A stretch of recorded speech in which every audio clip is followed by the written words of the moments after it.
ayat yang ke-13. Ayat yang ke-13. Walau bagaimanapun kita ulang balik, kita bincang balik ayat yang ke-10, 11, 12. 10, 11, 12. Sahabat-sahabat lain mungkin sedang melihat menteri-menteri baru. Hujan, Ustaz. Ya? Hujan. Lambat masuk.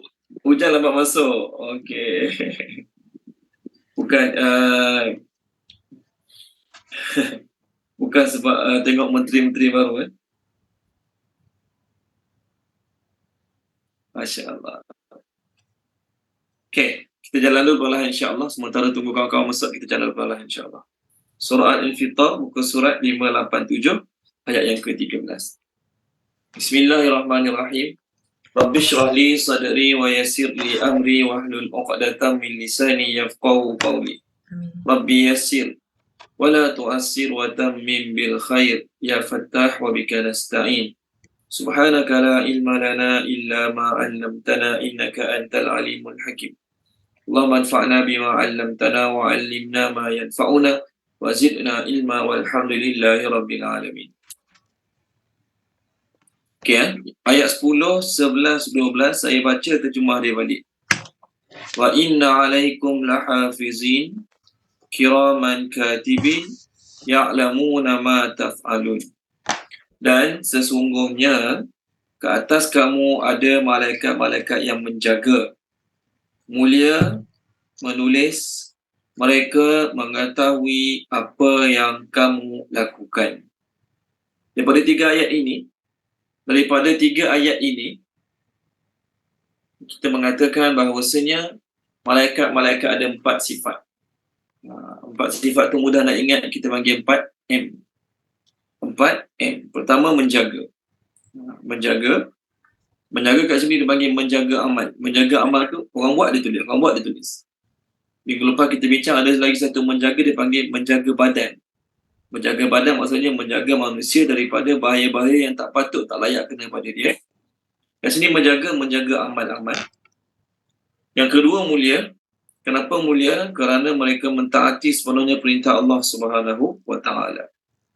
Yang ketiga, menulis apa saja amalan-amalan manusia. Yang keempat, mereka mengetahui apa yang kamu lakukan. Maknanya mereka mengetahui apa yang kita lakukan di hadapan mata mereka. Kalau mereka tidak ada pada tempat tersebut pada waktu tersebut, maka mereka tidak dapat mengetahui apa yang sedang kita lakukan. Okey, dalam ayat-ayat ni kita bincang bahawasanya malaikat yang menulis, tapi hakikat menulis kadang-kadang ditujukan pada Allah Subhanahu Wa Taala. Ni kita sebut malaikat tulis, tapi ada ayat-ayat Allah kata Allah tulis. Tolong baca dia Tuan Haji Ishak, muka surat 75 tak silap saya, ataupun 74. Surah Ali Imran 75 ataupun 74. 74. Ayat atas sekali. Ayat atas sekali. 181. Sungguh Allah telah mendengar perkataan orang-orang Yahudi yang mengatakan sesungguhnya Allah itu miskin dan kami kaya. Kami akan mencatat perkataan mereka dan perbuatan mereka membunuh nabi-nabi tanpa hak, alasan yang benar, dan kami akan mengatakan kepada mereka, rasakanlah olehmu azab yang membakar. Okey, terima kasih Tuan Haji Ishak. Kami akan mencatat apa yang mereka buat. Kami itu siapa? Allah. Kami itu siapa? Allah. Puan Izam ni telah baca buku surat 91 boleh? Buku surat 91. Ayat 81. 81. Okey. Bismillahirrahmanirrahim. Dan mereka orang munafik berkata, Dan mereka orang munafik berkata, kami taat. Maka apabila mereka keluar dari sisi engkau, mengambil keputusan oleh sebahagian daripada mereka, selain yang dikatakan, dan Allah mencatat apa yang mereka rancangkan. Maka berpalinglah daripada mereka dan bertawakallah kepada Allah. Dan cukuplah dengan Allah menjadi pelindung. Okey, terima kasih Puan Izawani. So dalam dua ayat yang kita refer ni, Allah sebut Allah yang tulis. Allah yang tulis. Sedangkan ayat-ayat dalam surah kita sekarang, malaikat yang tulis. Okey. Jadi siapa sebenarnya yang tulis?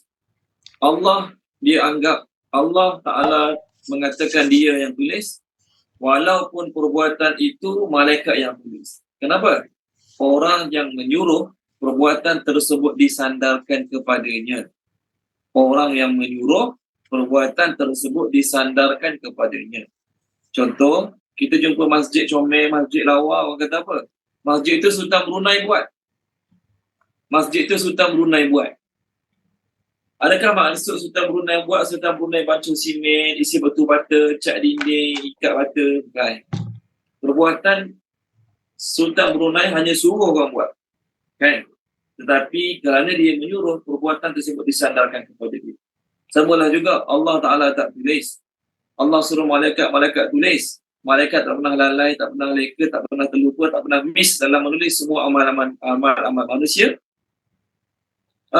Cuma perbuatan menulis disandarkan pada Allah kerana Allah yang menyuruh. Baik. Ulama-ulama bincang dalam ayat-ayat kita refer minggu lepas, setiap kata-kata, setiap perbuatan, semua malaikat catat, semua malaikat tulis.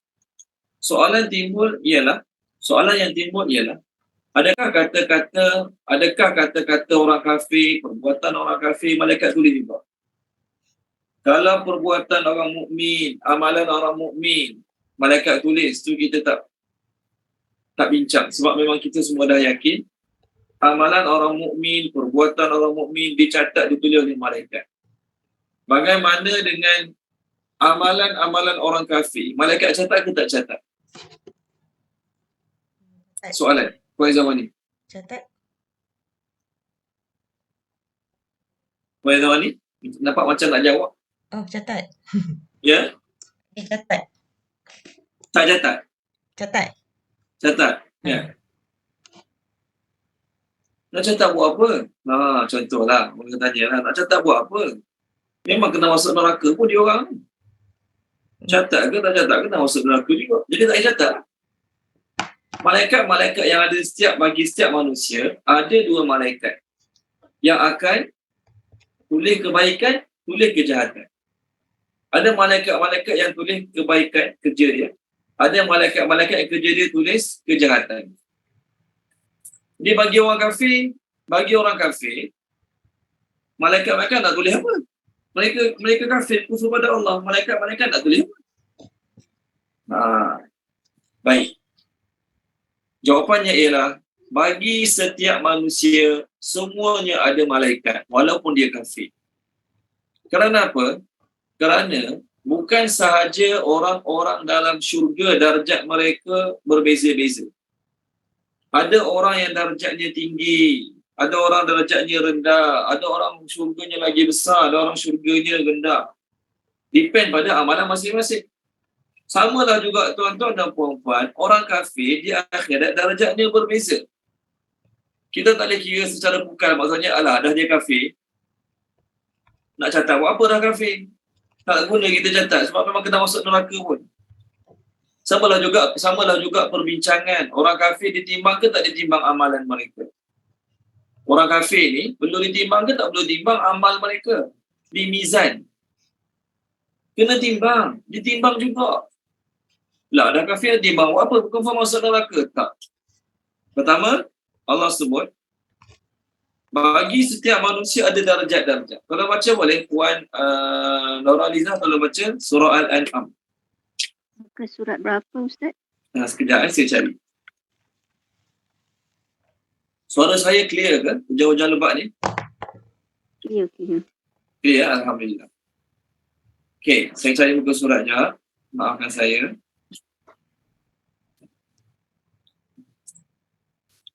(145). Muka surat 145 ayat atas sekali.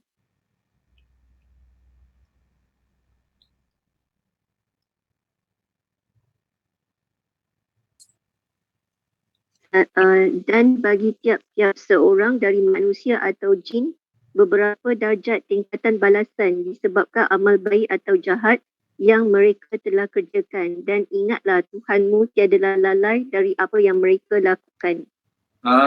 Terima kasih Puan Nurhaliza. Allah kata for everyone. Bagi setiap orang, bukan mukmin saja, bukan muslim saja. Ada some degrees, recompense, rank kita terjemah. Setiap orang.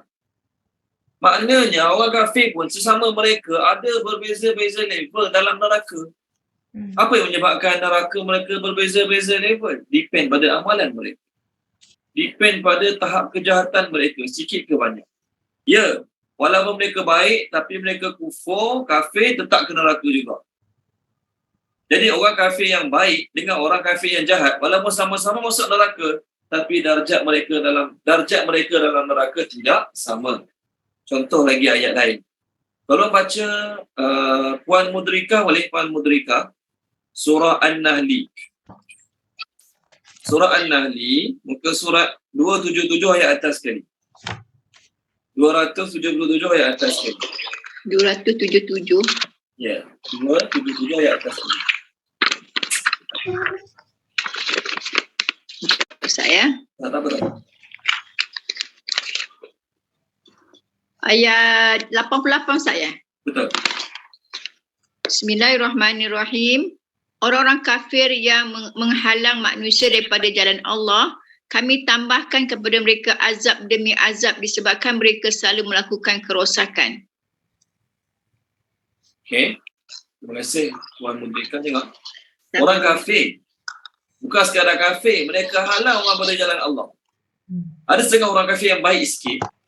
Dia kafir tapi anak dia masuk Islam, masuk suka hatimu lah dia kata. Dia kafir tapi cucu dia, menantu dia nak masuk Islam, suka hati nak masuk lah. Pandai-pandai lah awak punya pilihan. Awak dah fikir masuk lah.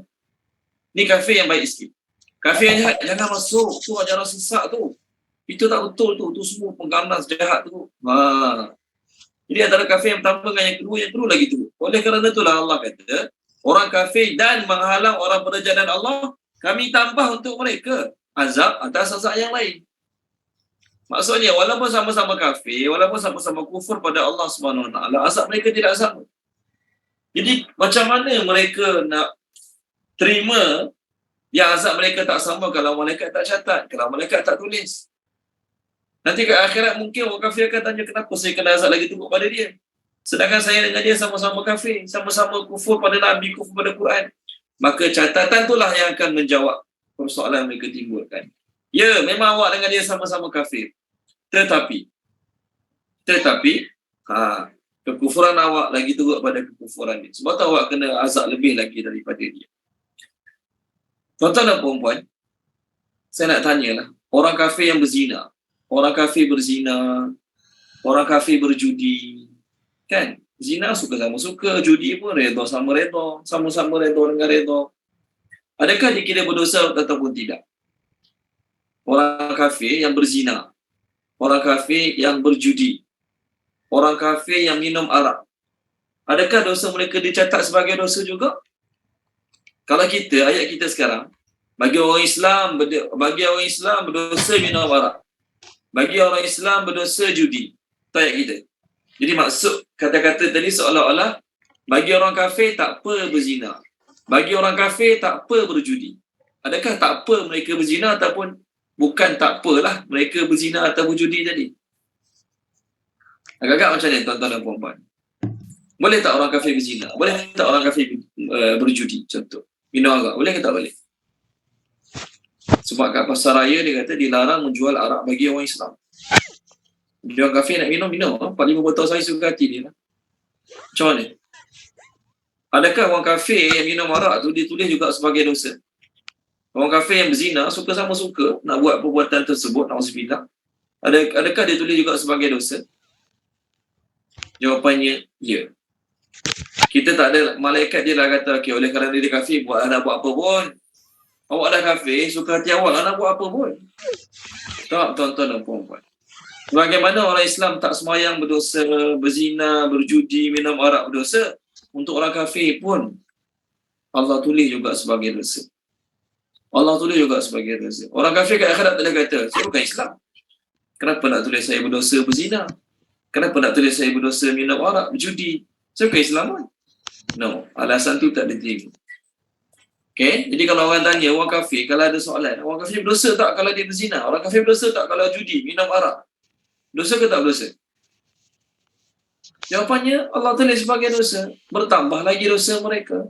Dosa kafir dah lain dah. Dosa mereka judi, zina, minum arak, tambah lagi dosa mereka. Contoh. Ini salah satu contoh.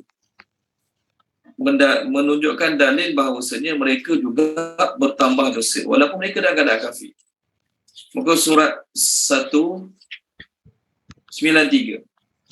Tolong baca Puan Maisarah 193 ayat atas sekali.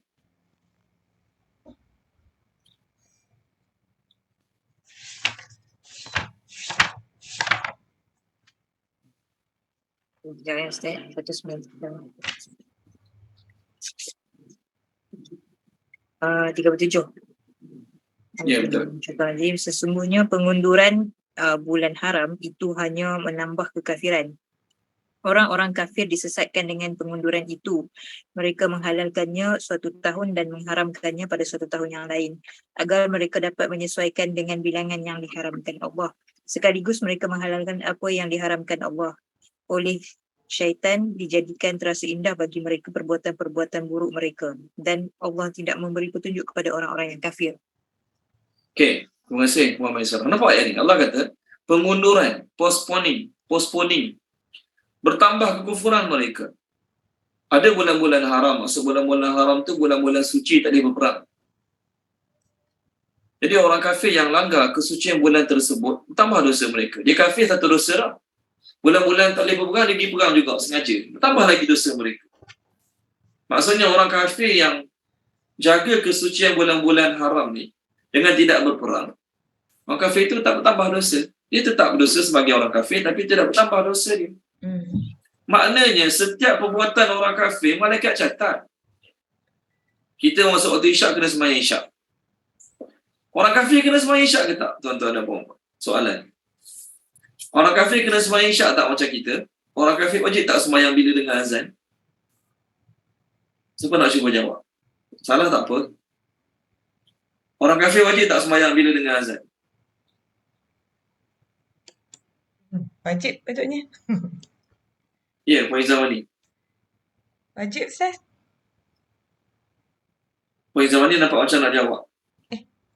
Tak dengar ya, Ustaz? Tadi. Tak dengar. Oh, apa ya? Wajib. Sekarang baru dengar. Tak wajib lah orang kafir. Macam mana Puan Maisarah tak wajib Dah kafir. Dia kenapa dia nak? Oh, okey. Dia nak jadi kafir, tak wajib lah kan? Itu yang kita faham. Sebenarnya tak. Orang kafir juga wajib sembahyang isyak macam kita wajib sembahyang isyak kan. Orang kafir juga wajib puasa bulan Ramadan. Dah dia kafir, nak buat puasa. Jawapannya ialah orang kafir wajib sembahyang isyak macam kita sembahyang isyak tadi. So macam mana dia nak sembahyang isyak? Masuk Islam dulu, sembahyang isyak. Awak tak ada bagi alasan saya tak Islam jadi saya tak sembahyang isyak. Saya tak Islam jadi saya tak puasa bulan Ramadan. Tengok ni Allah tanya pasal sembahyang pada orang kafir. Tolong baca Tuan Haji Nasaruddin boleh? Tuan Haji Nasaruddin. Surah Al-Mudassir. Surat Sekejap saya cari muka surat sekejap. Muka surat 576. 576. Ayat 42 sampai 46. Ni orang kafir ni. Allah tanya orang kafir. 576. Kenapa saya kata orang kafir? Page Ayat 576, 42 sampai 46. 46. Bismillahirrahmanirrahim. Apa yang menyebabkan kamu masuk ke dalam neraka Sakhar? Mereka menjawab, dahulu kami tidak masuk di kalangan orang-orang yang melaksanakan solat. 44. Dan kami juga tidak memberi makan kepada orang miskin.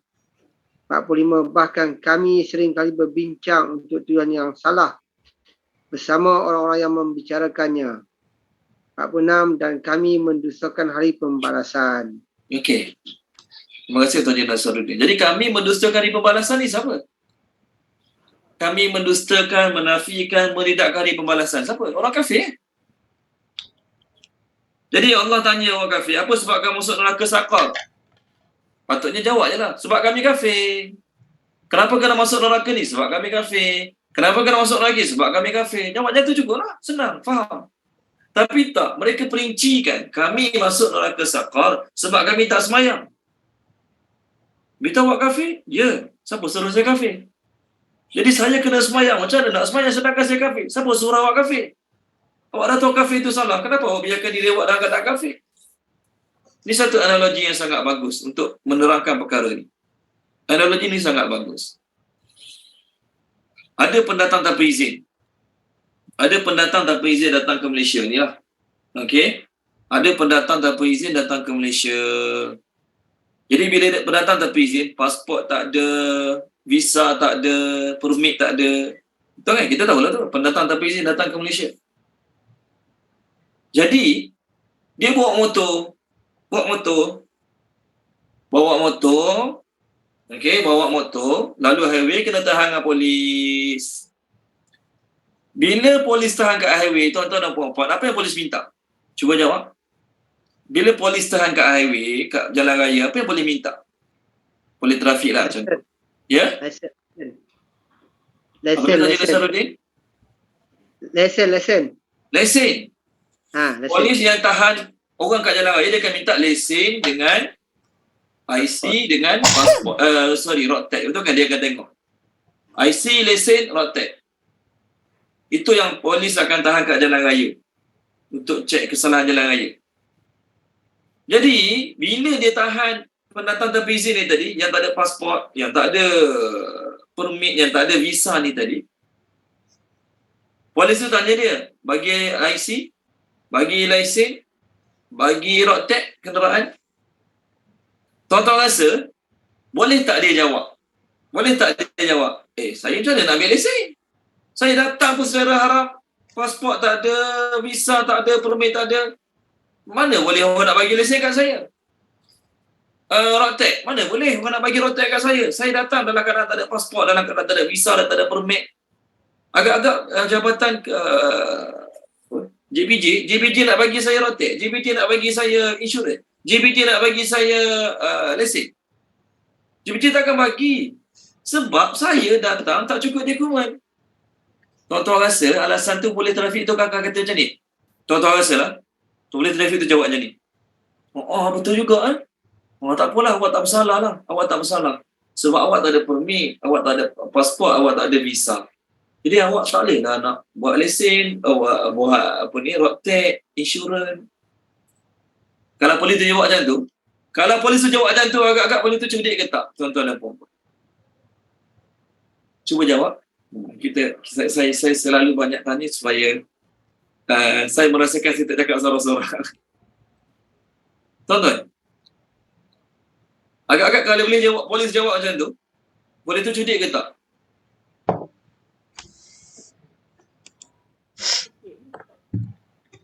Ya, Puan Mudrika. Nampak macam nak jawab tapi tak dengar. Tak sedih Ustaz. Ya? Sedih. Tak dengar lah Puan Mudrika. Kuat sikit boleh?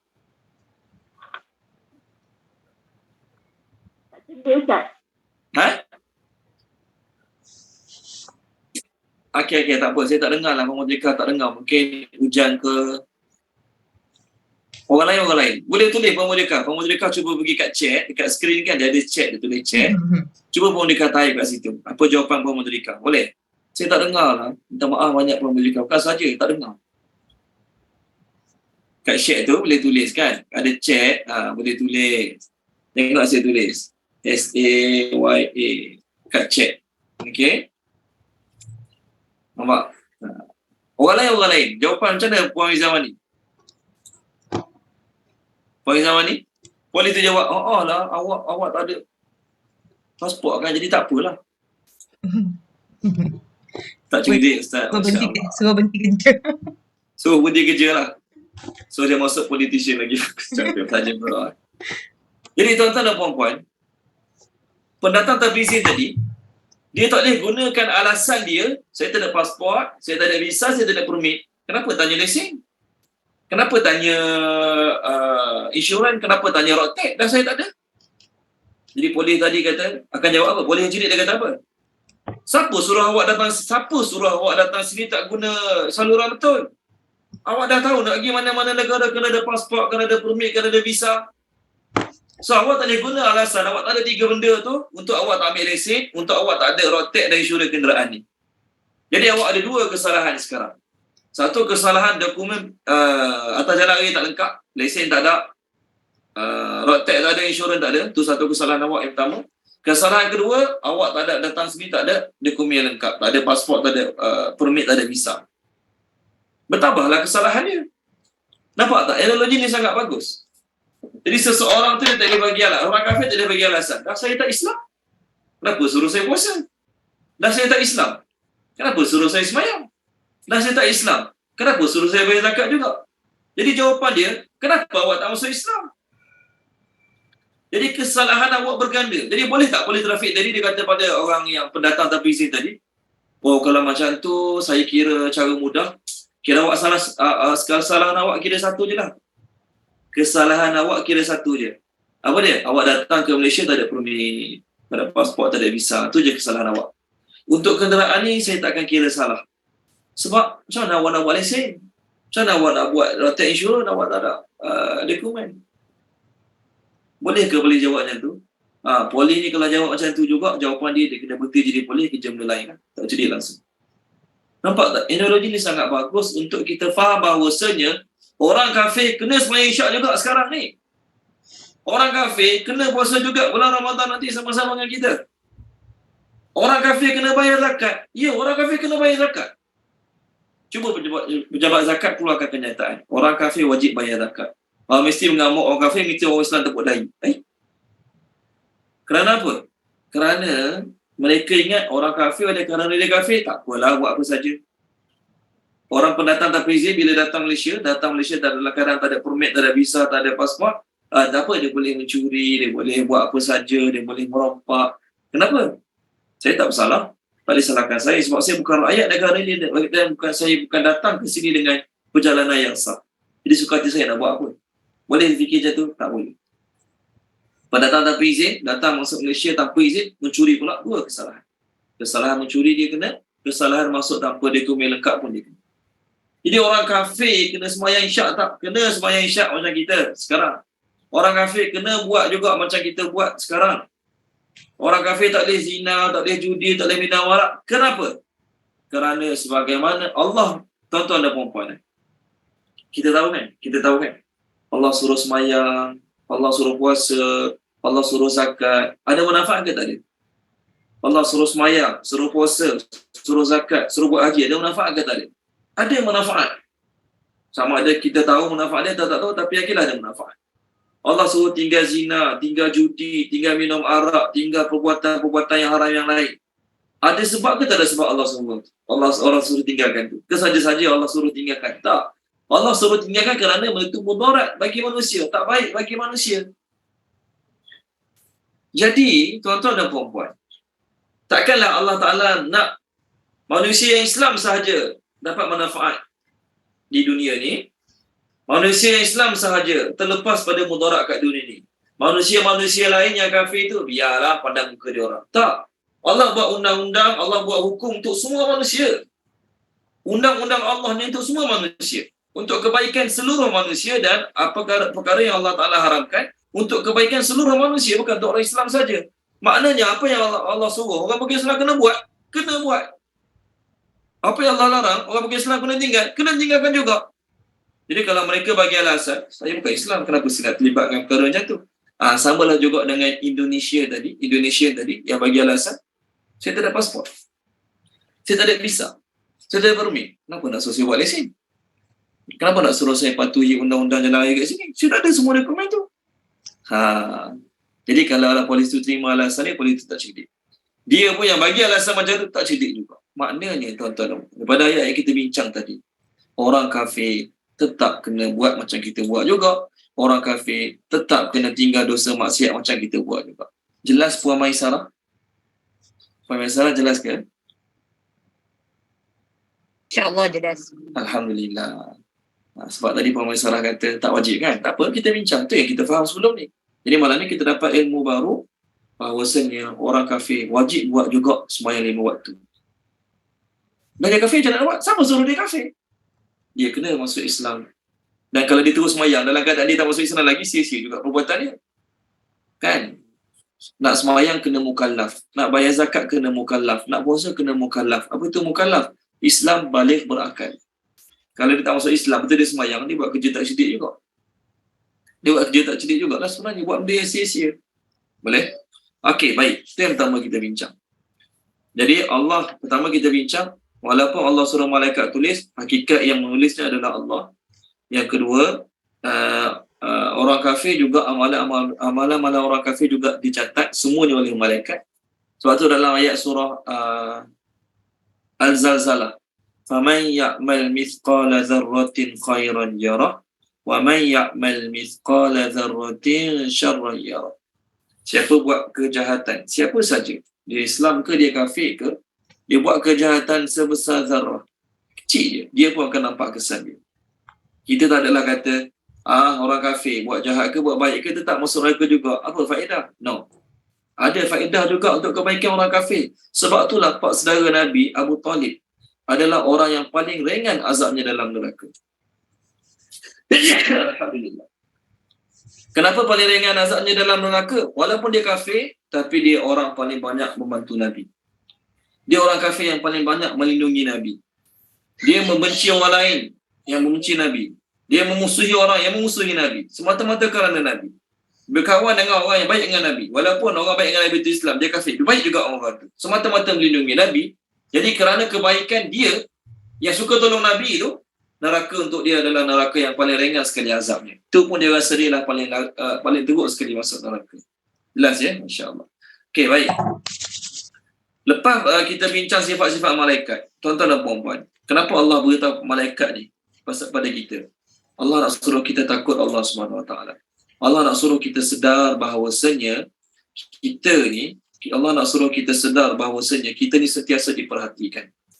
Jadi penjenayah yang bodoh, kena kata bodoh sikit. Penjenayah yang bodoh adalah penjenayah yang sedar polis ada keliling dia, CCTV ada keliling dia, dia masih lagi nak buat jenayah tersebut. Bodoh tak penjenayah ni? Bodoh. 2 kali bodoh. Pertama, buat jenayah tu dah benda bodoh. Yang kedua, dah tahu polis ada keliling, CCTV ada keliling, masih lagi nak buat perbuatan jenayah tersebut. Bodoh tak? Bodoh. Penjenayah yang cerdik, dia akan cari masa sesuai, tempat sesuai, semasa tak ada orang perhatikan, CCTV tak ada, polis tak ada, masa tu peluang dia untuk buat jenayah. Betul kan? Penjenayah kena cerdik kan? Sebab kalau buat masa polis ada keliling, CCTV ada keliling, buat juga kerja jenayah, apa faedah dia dapat jenayah? Dapat merompak 1,000, tak ada limit dia kena tangkap. Apa dia dapat daripada 1,000? Kalau dia merompak kat tempat tak ada polis, tak ada CCTV, mungkin dia sempat enjoy 2-3 bulan dengan duit dia baru kena tangkap. Okeylah juga, sempat enjoy 3 bulan. Ini, polis ada keliling, CCTV ada keliling, masih lagi nak buat jenayah. Bodoh ke tak? Bodoh. Nampak penjenayah tadi, kita semua boleh kata penjenayah tadi bodoh. Tuan-tuan dan puan-puan, kita orang Islam, yakin tak Allah tu Maha melihat? Yakin. Tahu tak Allah sentiasa melihat? Tahu. Dan kita tambah pula yang kita bincang sekarang, tahu tak malaikat sentiasa melihat? Malaikat sentiasa mencatat, malaikat sentiasa mengetahui apa kita buat? Tahu tak? Tahu. Tapi masih memilih untuk buat dosa kan? Kita jangan cakap orang lain, jangan tengok orang lain, jangan kita jadikan ayat ni untuk ukuran orang lain, jangan. Kita yakin Allah sentiasa melihat, yakin tak? Kalau ada orang Islam rasa tak pasti kena ucap balik. Kita yakin Allah sentiasa melihat. Kita yakin malaikat sentiasa mencatat, memerhatikan, ready nak tulis apa kita buat. Tapi kita berani buat dosa lagi.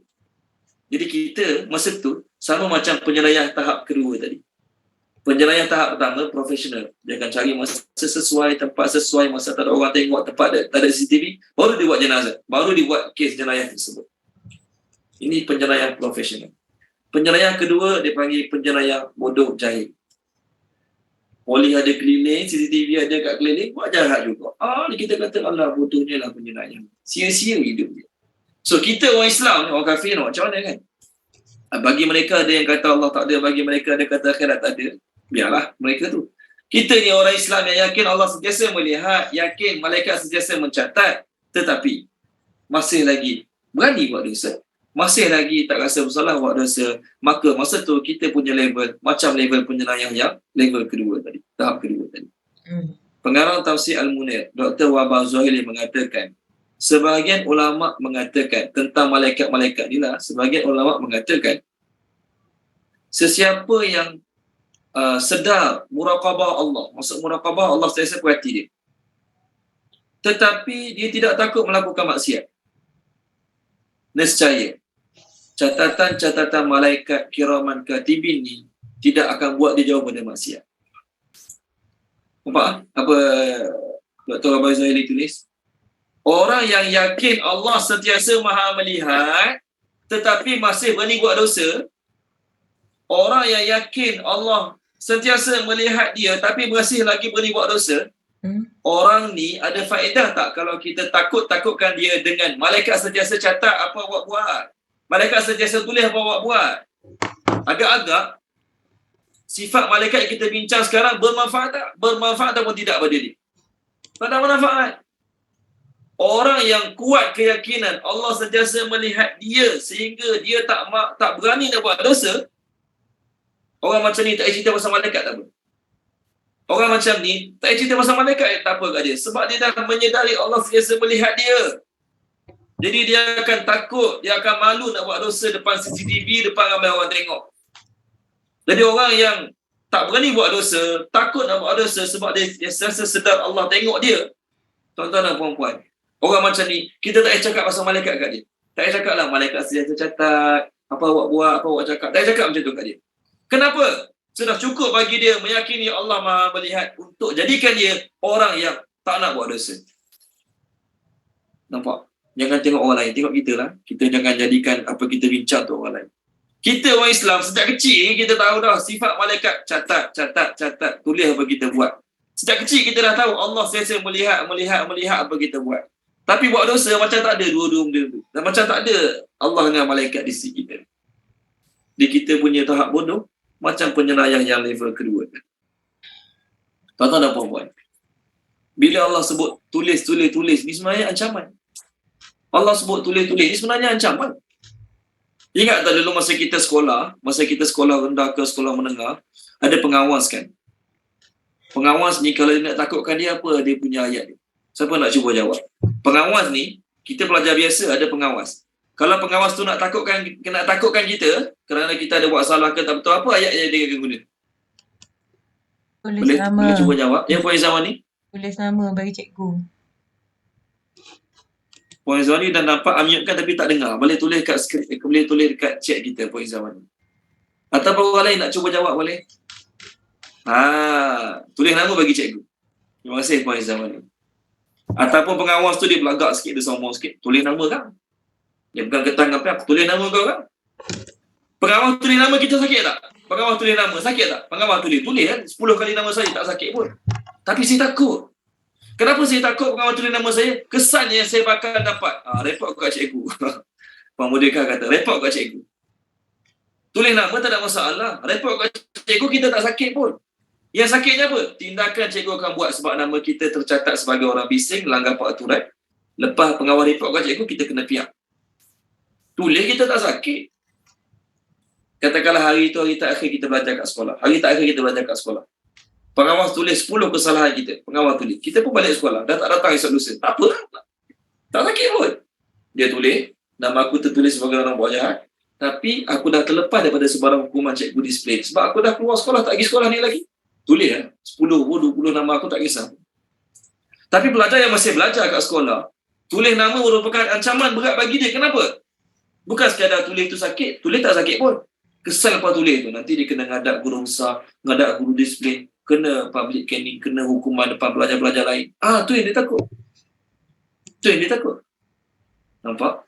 So, Allah warning, malaikat tulis, Allah tulis. Malaikat tulis, Allah tulis. Ya, kita sebab kita tak nampak malaikat Allah tulis amalan kita. Dan kita masih belum nampak dengan mata kepala kita bagaimana keadaan orang yang malaikat tulis banyak dosa dia tak taubat pada Allah. Bagaimana keadaan dia. Okey, boleh. Perbincangan yang ke-3 lagi. Bila malaikat sentiasa ada bersama kita,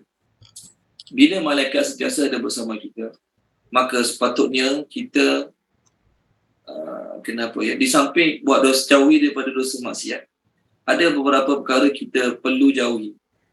Dalam sebuah hadis, Nabi SAW bersabda, hadis ini daripada Ibnu Abi Hatim, daripada Mujahid. Beliau berkata, Nabi SAW bersabda, akrimul kiramal katibin.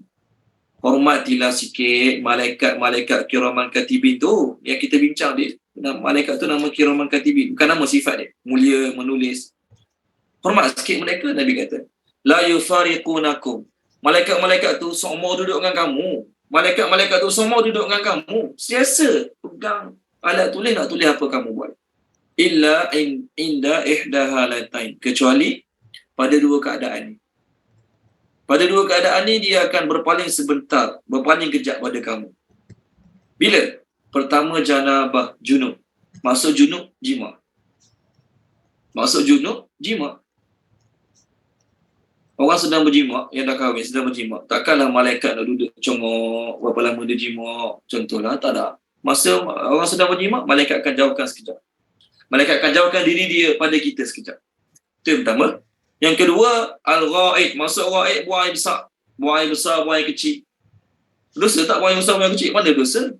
Kena sakit perut, makan pedas malam tu, buang air besar setengah jam. Jadi malaikat tunggu congok dalam tandas setengah jam.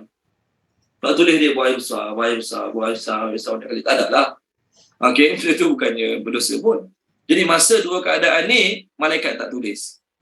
Maka Nabi SAW bersabda, pada masa-masa lain, selain sedang berjimat dengan selain buang air besar, jimat buang air besar, masa tu memang manusia berada dalam keadaan buka aurat. Senang faham kan? Kena manusia berada dalam keadaan buka aurat lah.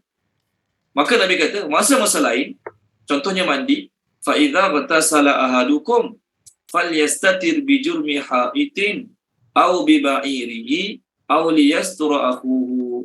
Oleh kerana itulah, masa kamu mandi, okay, masa kamu mandi, kamu kenalah cover dengan sebalik dinding, ataupun di sebalik unta, ataupun kawan dia tolong cover dengan kain pelekat ke, dengan bendera ke. Tak maksud ayat. Lebih tu Ustaz, apa hukum mandi tak pakai apa-apa dalam bilik air? Dia mandi, senang cerita mandi telanjang lah dalam bilik air. Itu apa hukumnya? Hukumnya adalah harus. Hukumnya adalah harus dalam bilik mandi. Kenapa harus? Sebab bilik mandi kita dah ada dinding. Bilik mandi kita dah ada dinding. Kita mandi dalam keadaan tidak memakai pakaian. Maksud saya tak pakai kain basahan. Ataupun bahasa yang mudah faham, mandi telanjang. Tak berdosa. Kenapa tak berdosa? Kerana kita dah ada dinding. Zaman dulu punya tempat mandi bukan macam kita setiap rumah satu bilik air. Zaman dulu tempat mandi, satu bilik besar khas untuk perempuan mandi ramai-ramai. Satu tempat besar khas untuk lelaki mandi ramai-ramai. Jadi kalau tempat macam tu mandi tak pakai apa-apa langsung, pelik sangatlah. Orang Islam pula tu lagilah berganda-ganda peliknya. Jadi sebab tu Nabi kata, kalau mandi tempat-tempat yang terbuka, tempat-tempat yang tidak ada dinding, kenalah tutup. Tapi kita punya bilik air dah ada tutup, dah ada pengadar, dah ada dinding. Tak ada masalah. Samalah juga hadis mengenai Nabi SAW melarang buang air besar, buang air kecil dalam keadaan menghadap kiblat ataupun membelakangi kiblat. Ada hadis mungkin tuan-tuan pernah jumpa hadis tu. Nabi SAW melarang kita buang air menghadap kiblat ataupun buang air membelakangi kiblat. Nabi yang sebut dalam hadis larangan. Sehingga kan ada orang yang bila jumpa hadis ni, dia beli rumah, yang buat rumah orang Cina, developer Cina, bukan kisah pun pasal contohlah, Cina yang kafir lah ni, bukan Cina yang Islam. Bukan dia kisah pun pasal mangkuk tandas tu menghadap kiblat, bukan kiblat. Jadi apa dia buat tau? Orang Islam yang jumpa hadis ni tadi, dia pun renovate balik tandas dia. Dia ubah kedudukan mangkuk sengit sikit. Tuan-tuan, tak payah sampai tahap macam tu. Nabi larang buang air kat tanah lapang. Nabi larang buang air kat tempat terbuka yang tidak ada cover. Kat tempat tu yang Nabi larang buang air ngadap kiblat ataupun belakangi kiblat. Adapun bilik air kita ada dinding tak? Zaman sekarang. Kan ada siapa beli rumah bilik air tak ada dinding. Bilik air terbuka dalam rumah dia. Rumah dia 10 tingkat 10 ada toilet terbuka. Buang air tidak orang tengok. Mana ada? Rumah kita, walaupun mangkuk toilet kita ngadap kiblat ke, belakang kiblat kita ada dinding, no problem. Tak jadi masalah. Nampak ni perbincangan ulama fiqh. Jangan kita jumpa satu dua hadis terus nak beramal tanpa kita faham maksud hadis tersebut. Hadis yang kedua daripada Ibnu Abbas, daripada Al-Hafiz Abu Bakar Al-Bazzar. Al-Hafiz Abu Bakar Al-Bazzar ni antara imam-imam hadis juga. Cuma dia tak glamour lah macam Imam Sitah, imam hadis yang 6, dia tak glamour lah. Biasa orang belajar hadis, orang utamakan Sihah Sitah. Imam Bukhari, Imam Muslim, Imam Tirmizi, Imam Abu Daud, Imam Nasai dan juga Imam Ibnu Majah. Okey, ini dipanggil Sihah Sitah. Orang belajar hadis dia akan utamakan 6 sifat ini. 6 kitab hadis ini.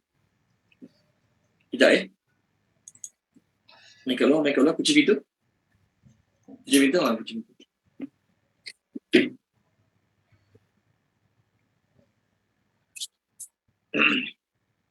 Okey, baik. Sorry, maafkan saya.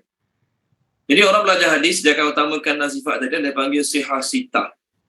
Selain 6 sifat, 6 kitab hadis tu ada lagi kitab hadis lain. Mustadrak Imam Hakim, Abu Bakar Al-Bazzar, Al-Hafiz Abu Ya'la, banyak lagi kitab-kitab hadis yang lain, bukan 6 kitab tu sahaja. Cuma 6 kitab tu masyhur lah yang dipelajari banyak tempat.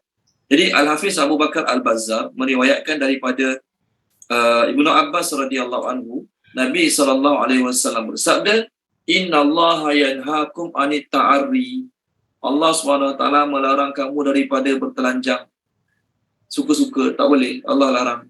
Fastahyu min malaikatillahi alladhina ma'akum. Maknanya masa tu kalau tak ada orang, kamu telanjang seorang-seorang, masa tu tak ada orang. Nabi kata, malulah sikit, hormatlah sikit, hormatlah sikit pada malaikat-malaikat Allah yang sentiasa bersama kamu. Nabi sebut sifat malaikat tersebut, kiraman katibi, yang mulia yang menulis. Alladzina la yufariqunakum illa inda salasi halatin. Malaikat-malaikat tersebut tidak akan berpisah dengan kamu kecuali 3 keadaan. Pertama, al-ghaid, buang air besar, buang air kecil. Yang kedua, al-janabah, sedang jima. Yang ketiga, wal-ghusl, mandi. Masa kita mandi, malaikat akan berpisah lah pada kita. Maksudnya masa kita mandi, malaikat takkan ada duduk pegang nak catat mandi. Bukanlah macam tu. Kita masuk ke lain nak mandi, malaikat keluar. Fa'idha tasara ahadukum bil ara', Nabi kata.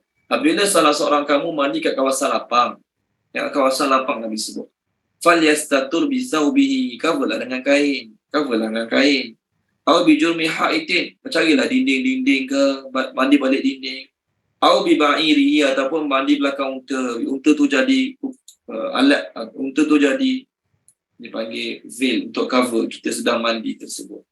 Jadi tuan-tuan dan puan-puan, kita akan sentiasa malaikat bersama kita, kecuali waktu-waktu yang Nabi sebut tadi lah. Oh, kalau macam tu sambil buang air besar, ada telefon kan, boleh buat wasiat lah. Sambil buang air besar, kita ada telefon, tulis kata-kata kesat pada orang yang kita tak suka. Tulis kata-kata cacian, makian pada orang kita tak ada. Kenapa? Malaikat tak ada masa tu? Bukan macam tu maksudnya. Okey, yang kita sedang buang air tu, malaikat tak tengok. Tapi perbuatan lain kita sedang buat masa kita buang air, contoh masa buang air besar sambil tu tengok video yang haram, contoh. Malaikat tulis. Malaikat catat juga. Okey, baik. Allah SWT cerita pasal malaikat sentiasa mencatat, menulis untuk warning kita, hati-hati, jaga-jaga, jangan rasa tak ada apa-apa, jangan rasa okey je, kerana semuanya dicatat oleh malaikat dan kita akan dapat balasan pada hari akhirat. Okey, ayat 13. Sama ayat baru, ayat 13. Inna sesungguhnya al-abrar, orang-orang yang melakukan kebaikan. Al-abrar, orang-orang yang melakukan kebaikan. La benar-benar fi dalam naim, kenikmatan. Delight garden. Naim, kenikmatan. Wa, dan inna sesungguhnya al-fujjar, orang-orang yang berdosa. Al-fujjar, orang-orang yang berdosa. La benar-benar fi dalam jahim, neraka jahim. Okey, tolong terjemahkan dia. Tuan Haji Ishak Kasim, terjemahkan boleh? Sesungguhnya orang-orang yang melakukan kebaikan benar-benar dalam kenikmatan, dan sesungguhnya orang-orang yang berdosa benar-benar di dalam neraka jahim. Terima kasih Tuan Haji Ishak. Jadi ayat 13 dengan 14 ni seolah-olah Allah nak beritahu apa kesan dia, apa akibat dia, apa yang akan terjadi selepas malaikat-malaikat mencatat, menulis apa yang kita buat. Jadi ayat 3 ayat sebelum ni 10, 11, 12 kan, 10, 11, 12 Allah sebut malaikat akan sentiasa ada bersama kamu, catat, tahu apa kamu buat. Dia apa kesan dia? Kesan pada malaikat catat amalan-amalan kita kat dunia ni, kat akhirat nanti, maka manusia akan terbagi pada dua golongan. Setelah dicatat, ditulis amalan-amalan kita kat dunia ni, maka kat akhirat nanti manusia akan terbagi pada dua golongan. Satu golongan akan pergi ke syurga yang penuh dengan nikmat, satu golongan akan pergi masuk neraka jahim. Jadi akibat ataupun kesan ataupun tujuan Allah suruh malaikat tulis amalan-amalan manusia, untuk manusia itu ke akhirat nanti golongan-golongan itu akan dibagi pada dua kumpulan. Ada kumpulan yang selamat dalam nikmat, ada kumpulan yang tak selamat dalam kesusahan, dalam penderitaan. Itu tujuan tulis-tulis tu. Itu tujuan ambil periksa kat sekolah. Itu tujuan adanya ujian, adanya peperiksaan, supaya adanya peperiksaan, adanya ujian-ujian, kita dapat bezakan mana pelajar yang lulus, mana pelajar yang gagal. Dalam kategori lulus, ada yang lulusnya banyak, A++ contoh.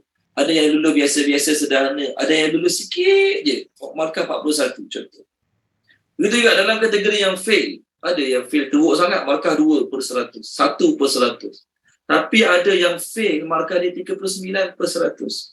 Fail ke tak? Fail juga. Cuma tahap fail dia sedikit, tetap fail juga.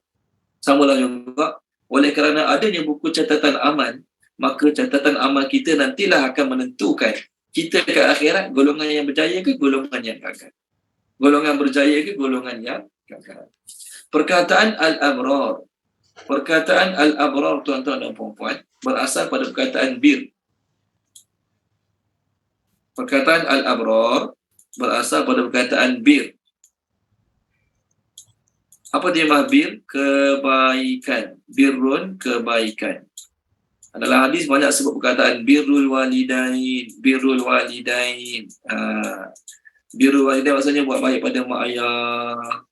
Okay, bir itu kebaikan. Contoh, wa ta'awanu 'alal birri wat taqwa wa la ta'awanu 'alal itsmi wal 'udwan. Tolong baca puan. Kita ni tolong baca muka surat 106 tak silap saya. 106 surah Al-Maidah ayat bawah sekali. Ayat 2 surah Al-Maidah. Yes. Tengok bawah tu ada bir. Goodness. Aduh. Bismillahirrahmanirrahim. Ada Puan Izawan ni? Bismillahirrahmanirrahim. Dengar aku, Ustaz? Dengar. Alhamdulillah dengar. Sekarang dengar. Wahai orang yang beriman, janganlah kamu melanggar syiar-syiar agama Allah. Jangan melanggar kehormatan bulan-bulan yang dihormati. Jangan mengganggu binatang-binatang yang dihadiahkan dan binatang-binatang yang diberi kalung sebagai tanda bahawa binatang itu telah diperuntukkan untuk dibawa ke Mekah sebagai hadiah. Dan jangan mengganggu orang yang mengunjungi Baitullah Al-Haram yang bertujuan mencari limpah kurniaan dan keredaannya. Apabila kamu telah selesai daripada ihram, maka bolehlah kamu berburu. Jangan sekali-kali kebencian kamu kepada suatu kaum kerana mereka pernah menghalangi kamu dari memasuki Masjidil Haram itu mendorong kamu dan membuat aniaya kepada mereka. Hendaklah kamu membantu dalam membuat kebajikan dan bertakwa. Janganlah pula kamu membantu dalam melakukan dosa atau maksiat dan pencerobohan melampaui batas-batas ajaran Allah, dan bertakwalah kepada Allah, sesungguhnya Allah amat berat azabnya. Okey, terima kasih Puan Izawan. So, hendaklah kamu saling bantu dalam kebaikan dan takwa. Jadi kebaikan tu apa? Bir. Kalau bur tepung gandum, kalau bar daratan. Kat sini bir kebaikan. Jadi bila sebut bir kebaikan, al-abrar adalah orang-orang yang buat baik. Oleh kerana dia bukan sekali dua buat baik. Kita kalau sekali dua kali buat baik, orang tak panggil kita orang baik. Kita akan dianggap orang baik bila kita banyak dan selalu buat kebaikan. Bila kita banyak dan selalu buat kebaikan, maka orang akan panggil kita orang baik. Kita kalau sekali dua pergi surau, orang tak panggil kita kaki surau. Tapi kalau kita hari-hari orang nampak kita kat surau, maka kita akan digelar orang surau. Kita akan dipanggil orang surau. Bukan kita nak nama tu, bukan kita nak dapat title orang surau, geng surau, bukan. Okey, kita akan dianggap seorang bersifat baik bila kita selalu dan banyak melakukan kebaikan. Jadi al-abrar ni bukan baik sekali dua. Al-abrar ni bukanlah baik sekali dua kali, okey, kita jadi orang baik dah. Tak. Mereka adalah orang yang selalu, senantiasa dan banyak melakukan kebaikan. Maka Allah kata, orang-orang yang sentiasa selalu banyak melakukan kebaikan akan berada dalam kenikmatan. Naim. Naim tu kenikmatan yang tak putus-putus. Pertama, kita kekal dalam syurga, tak tua-tua, tak mati-mati. Pertama, kita kekal dalam syurga, tak tua-tua, tak mati-mati. Kalau kita jadi al-abrar lah. Yang kedua, nikmat dalam syurga juga kekal, tak putus-putus. Nikmat dalam syurga juga kekal, tak putus-putus. Ada makanan yang sedap kat dunia ni, ada makanan yang sedap. Tapi kalau hari-hari yang makan benda yang sama, lepas 3-4 hari dah muak. Makanan tu sedap, ramai orang minat. Tapi kita hari-hari makan benda tu, dah tak rasa sedap lagi. Orang kerja McDonald, 2 tahun kerja McDonald, contohlah. Tiba-tiba hari jadi dia, kita beli hadiah McDonald kat dia. Surprise. Agak-agak ada surprise tak? Nangis dia dapat McDonald juga. Walau bagi kita yang jarang makan McDonald, sekali-sekala makan, sedap tak? Sedap. Tapi dia dah hari kerja McDonald, bagi McDonald lagi kat dia. Tak ada apa. Tapi nikmat dalam syurga, tuan-tuan dan puan-puan. Walaupun makanan-makanan yang sama, makanan-makanan tu makanan yang sama. Tadi makan rasa lain. Sekarang makan rasa lain. Petang sekarang makan lain lagi. Itu maksud nikmatnya kekal, bertambah. Kita, makanan kali pertama kita makan sedap tak? Sedap. Kali kedua dia punya sedap dia tak sama macam kali pertama tadi lah. Dia dah kurang sampai tahap jemu dah benda yang sedap tersebut. Contoh, kali pertama pergi melancong ke Langkawi, contoh kan. Seronok tak? Seronok. Kali pertama. Sedap tak? Sedap. Best tak? Best. Kali kedua masih lagi best. Kali ketiga masih lagi best. Tapi kalau bercuti tempat sama, kali ke-15, kali 16, pergi tengok tu dah jadi dah. Kenapa? Dia punya seronok dia dah kurang. Seronok dia dah makin hilang. Sebab dah selalu pergi. Tapi dalam syurga apa Allah kata? Tolong baca dia, Puan Noraliza. Tolong baca boleh? Noraliza. 190 tak silap saya.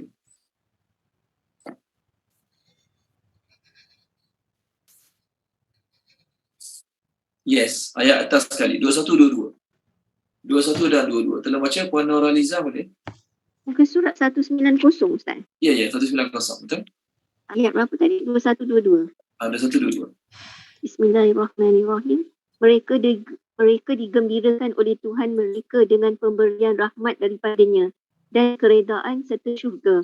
Mereka beroleh di dalam syurga itu nikmat kesenangan yang kekal. Mereka kekal di dalamnya selama-lamanya.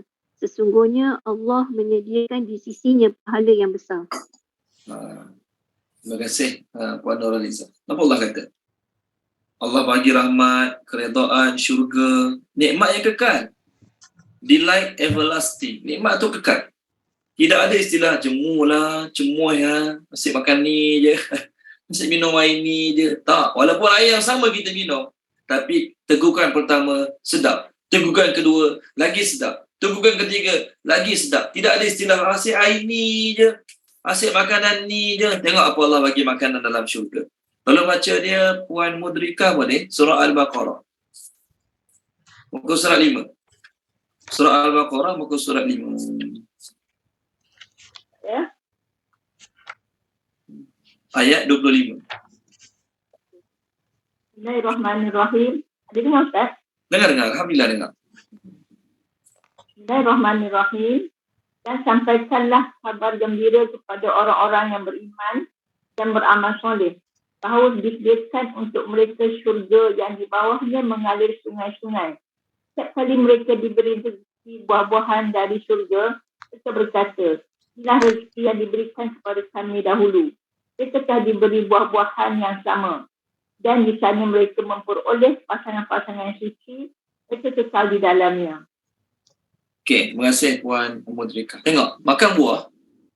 Bila dia beri buah-buahan pada mereka, mereka kata apa? Tadi dapat buah ni dah. Tadi kita dah dapat buah yang sama. Sekarang buah yang sama lagi. Dan mereka akan diberi juga yang sama lepas pada ni. 3 kali dapat. Dalam hari 3 kali dapat. Mereka tengah dapat kali kedua ni. Mereka pun kata, tadi kali pertama dah dapat dah yang ni. Maka Allah kata, ya, akan datang pun mereka dapat yang sama juga. 3 kali dapat buah-buahan yang sama, tuan-tuan dan puan-puan. Rasanya tetap bertambah. Kenikmatan, kelazatan tetap bertambah. Bukannya buah kat dunia ni. Makanan kat dunia ni kali pertama rasa sedap, tapi kali ketiga, keempat, kali lima kena, dah jemu dah makan. Perasaan tu ada. Jemu tu ada. Dalam sebuah ni Nabi kata, wa inna lakum an tan'amu fiha abadan wala tab'isu. Kamu dalam syurga akan sentiasa bernikmat-nikmat, tidak ada jemu, tidak ada boring. Dalam syurga sentiasa bernikmat-nikmat, tidak ada jemu, tidak ada boring. Okey, anak-anak kita bawa pergi taman permainan, bawa pergi dekat playground mana-mana. Kan? Kita bawa bayar 4 jam, 3 jam main dah anak-anak balik lagi tempat lain pula. Contohlah anak-anak kita. Baru 4 jam dah jemu. Kat dunia ni memang tu sifat dia. Beli kereta baru seronok lah. Lepas 5-6 tahun pakai lah, dah jemu lah, nak cari kereta lain pula. Biasa. Sedangkan kita baru yang kita tu ramai lagi orang lain idam-idamkannya. Contoh. Itulah hakikat duniawi. Seronok sekejap, gembira sekejap, best sekejap. Tapi akhirat Allah Ta'ala kata nikmatnya sentiasa berkekalan. Apa ciri-ciri orang abrar? Tuan-tuan dan puan-puan, salah satu ciri-ciri orang abrar tahu tak apa dia? Dia tidak terkesan dengan orang-orang yang senang kat dunia. Tidak terkesan dengan orang-orang yang hidup mewah kat dunia. Tolong baca dia, Tuan Haji Nasruddin tolong baca boleh? Muka surat Surah apa Ustaz? 76 tak silap saya. Tak silap saya 76. Yes, 76 betul. 76. Ayat 196 sampai 198. 196 sampai 198. 196 sampai 198. Bismillahirrahmanirrahim. Jangan sekali-kali kamu terpedaya oleh kegiatan orang-orang kafir yang bergerak di seluruh negeri. Itu hanyalah kesenangan sementara. Kemudian tempat kembali mereka ialah neraka Jahanam. Jahanam itu seburuk-buruk tempat tinggal. Tetapi orang-orang yang bertakwa kepada Tuhannya, mereka akan mendapat syurga-syurga yang mengalir di bawahnya sungai-sungai. Mereka kekal di dalamnya sebagai kurniaan daripada Allah. Dan apa yang di sisi Allah lebih baik bagi orang-orang yang berbakti. Al-Abrar. Terima kasih Tuan Haji Nasruddin. Apa yang ada di sisi Allah lebih baik bagi orang-orang abrar. Kalau kita masih lagi jealous dengan duniawi dia, kenapa aku tak dapat macam dia? Aku banyak ni je. Kenapa aku tak dapat rumah macam dia? Rumah aku besar ni je. Kenapa tu sentiasa duduk kat sini? Maka kita belum sampai tahap abrar lagi. Orang abrar dalam fikiran dia, apa yang Allah sediakan di sisinya ke akhirat jauh lagi baik. Itu lagi aku penting untuk dapatkannya. Itu lagi penting untuk aku dapatkannya. Itu lagi patut aku risaukannya kalau tak dapat ke akhirat. Ini tahap orang abrar.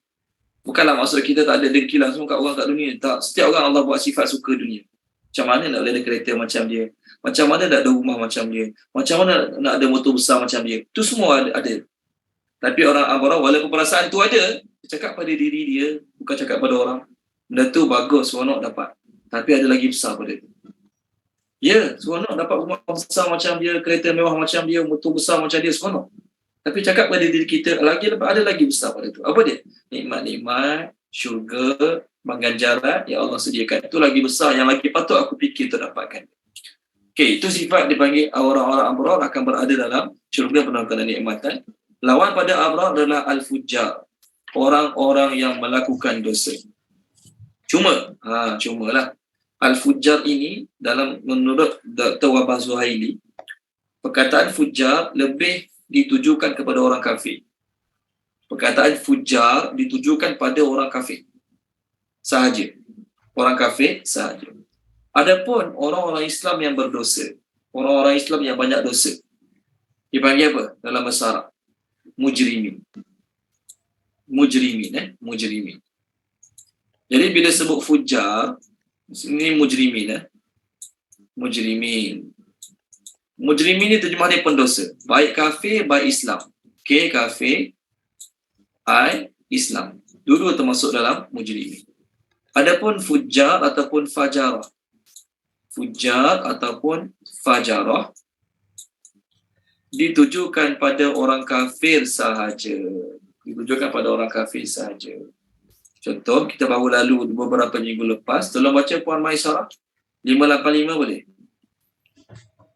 Ayat 40, 41, 42. 585 ayat 40, 41, 42. 40, 41, 42. Okey. Dan pada hari itu ada pula wajah-wajah yang tertutup debu, suram, tertutup oleh kegelapan, ditimpa kehinaan dan kesusahan. Mereka itulah orang-orang kafir yang durhaka. Terima kasih Puan Maisarah. Jadi orang kafir durhaka tu apa perkataan dia? Ulaika humul kafaratul fajarah. Fajarah tu untuk orang kafir. Adapun untuk orang Islam dan semua orang kafir yang jahat, orang Islam yang banyak dosa, orang Islam yang dosanya lagi banyak pada kebaikan, dipanggil mujrimin. Dalam Quran perkataan mujrimin lagi banyak pada fajarah dengan fujar tadi. Setahu saya tak kaji habis lagi lah. Ada 3 saja perkataan fujar, fajarah, 3 saja. Surah Abasa, surah kita sekarang dengan surah lepas ni. Setahu saya. Dia pun tak kaji habis lagi. Tapi mujrimin banyak sangat. Contoh page 299. Tolong baca Tuan Haji Ishak boleh? Page 299. Dalam page 299 tu ada 2 perkataan mujrimin. Ayat 49 dengan bawah sekali. Ayat 49 satu, ayat 53 satu. Nampak tak? 40, page 299, ayat 49 dan ayat 53. Tolong baca Tuan Haji Ishak boleh? Ayat 49 dan 53. Ya, betul.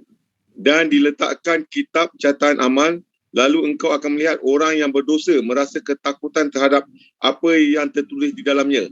Dan mereka berkata, betapa celaka kami, kitab apakah ini? Tidak ada yang tertinggal, yang kecil dan yang besar, melainkan tercatat semuanya. Dan mereka dapati semua apa yang telah mereka kerjakan tertulis, dan Tuhanmu tidak menzalimi seseorang jua. Tiga, Seseorang apa? ya. Tuhanmu tidak menzalimi seseorang apa? Dan Tuhanmu tidak menzalimi seseorang jua pun. Okey. Terima kasih. Saya dengar seorang tua. Minta maaf saya salah dengar. Saya dengar seorang tua. 53. Dan orang yang berdosa melihat neraka, lalu mereka menduga bahawa mereka akan jatuh ke dalamnya, dan mereka tidak menemukan tempat berpaling darinya. Okey, terima kasih Tuan Haji Ishak.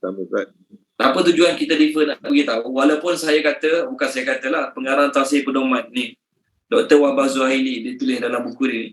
Walaupun Dr. Wahbah Zuhaili mengatakan Al-Fajarah tak fujar ditujukan khas pada orang kafir, kita yang kata, oh Alhamdulillah aku tak kafir, aku selamat. No. Ayat-ayat kita refer sekarang, pendosa, mujrimin. Puan Izwan ni telah baca surah As-Sajadah. Pagi tadi imam kita baca surah As-Sajadah. 216. 416, sorry. 416 tak silap saya. Yes, 416 ayat atas sekali. Ayat 12. Kita baca apa yang zaman? Bismillahirrahmanirrahim. Ada perkataan mujrimun kat situ. Dan sekiranya engkau melihat ketika para pendosa, mereka menundukkan kepala-kepala mereka di sisi Tuhan mereka. Wahai Tuhan kami melihat dan kami mendengar. Maka kembalikanlah kami akan mengajarkan amal kebaikan. Sungguh kami orang yang yakin. Okey. Terima kasih Puan Izzawan. Tengok. Kalaulah kau tengok ke akhirat nanti, orang-orang berdosa, Allah sebut, menundukkan kepala lalu berkata, wahai Tuhan kami dah dengar, kami dah taat, kami dah dengar, kami dah tengok real azab depan mata kami. Boleh tak kembalikan kami kat dunia, kami nak beramal soleh je, sekarang kami dah yakin. So pendosa tu siapa? Kita lah, orang Islam. Orang kafir memang termasuk pun. Orang kafir memang lagi termasuk lah. Adapun orang Islam yang dosanya, maksiatnya lagi banyak pada kebaikan, maka dia termasuk dalam kategori mujrimin. Okey, baik. Seterusnya, ayat baru. Muka surat 587, ayat yang ke-15. Yaslaunaha, mereka akan memasukinya. Yaslaunaha, mereka akan memasukinya, ni neraka jahim tadi. Yauma, pada hari. Yauma, pada hari. Ad-din, pembalasan. The day of recompense, pembalasan. Ataupun boleh agak agama, tapi tak apa, kita terjemah pembalasan je dulu. Wa, dan ma tidaklah hum mereka anha daripada hari tersebut, anha daripada hari tersebut, bi dengan ghaibin, tidak menghadirkan diri. Terjemah ghaibin, tidak menghadirkan diri. Boleh? Ghaibin, tidak menghadirkan diri. Okey. Tolong terjemahkan dia. Puan Nuraliza terjemahkan boleh? Ayat yang ke 15 dengan 16. Bismillahirrahmanirrahim. Mereka menderita bakaran neraka itu pada hari pembalasan. 16. Dan mereka sentiasa berada dalam azab siksanya, tidak lain daripadanya. Okey, terima kasih Puan Nuraliza. Tadi saya tertinggal satu perkara. Dalam tafsir Al-Munir, bahawasanya Dr. Wahbah Zuhaili tulis, dia kata, ada orang tanya Sufyan Ats-Tsauri, seorang ulama besar lah ni. Ada orang tanya Sufyan Ats-Tsauri. Malaikat-malaikatnya ada dua. Satu tukang tulis kebaikan, satu tukang tulis kejahatan. Satu malaikat dia tukang tulis kejahatan, satu lagi malaikat tukang tulis kebaikan. Ni macam mana malaikat-malaikat dia tahu? Sekarang turn dia kena tulis, sekarang turn dia kena tulis. Macam mana nak tahu? Ada tak orang yang wajah tu, ada tak orang yang nak wajah dia kata dulu, saya nak wajah ni. Jadi malaikat yang masa tu wajah ready nak tulis. Ada tak orang nak buat baik, dia kena kata dulu, saya nak buat baik ni. Lepas tu malaikat yang tulis kebaikan, dia sentiasa ready untuk tulis kebaikan ni. Malaikat mana tahu?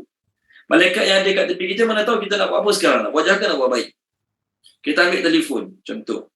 Kita nak buat benda baik ke nak buat benda jahat dengan telefon? Malaikat tahu tak? Malaikat mana tahu? Tetapi, macam mana malaikat boleh tahu yang kita nak buat lepas ni nak buat baik, yang kita nak buat lepas ni nak buat jahat? Sufyan Ats-Tsauri kata, ni kata-kata Sufyan Ats-Tsauri bukan hadis. Apabila seorang hamba Allah nak buat kebaikan, maka malaikat akan mendapati dekat badan dia, dekat diri orang tu ada bau kasturi. Dan apabila dia ingin melakukan satu kejahatan, maka para malaikat akan mendapati pada badannya ada bau busuk. Ini kata-kata Sufyan Ats-Tsauri lah. Siapa nak terima, boleh terima. Siapa tak nak terima, tak terima jadi masalah. Kerana dia bukan hadis Nabi pun. Ini pendapat dia, macam mana malaikat boleh tahu. Okey, baik. Ayat kita sekarang, ayat 15 dan ayat 16. Allah kata, mereka akan memasukinya pada hari pembalasan. Kenapa Allah kata macam ni?